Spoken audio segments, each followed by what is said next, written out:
नमस्कार, मी सिद्धार्थ भोईर.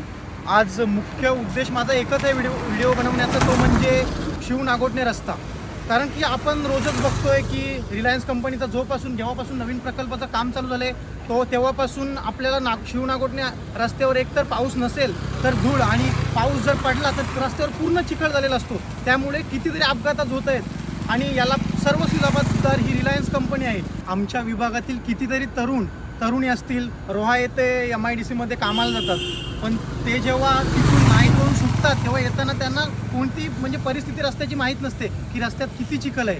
तर त्यांना खूपच अपघाताला सामोरे जावं लागत आहे. सध्या ही रस्त्याबद्दलची जी खंत आहे ती प्रत्येक नागरिकाच्या मनात आहे.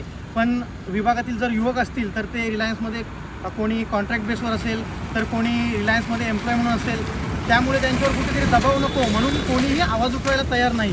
शिवसेना संपर्क प्रमुख प्रसाददादा भोईर यांच्याकडून पेन RTO ऑफिसमध्ये कारवाई केली आहे, तरी प्रशासनाने लवकरात लवकर रिलायन्स कंपनीवर कारवाई करावी.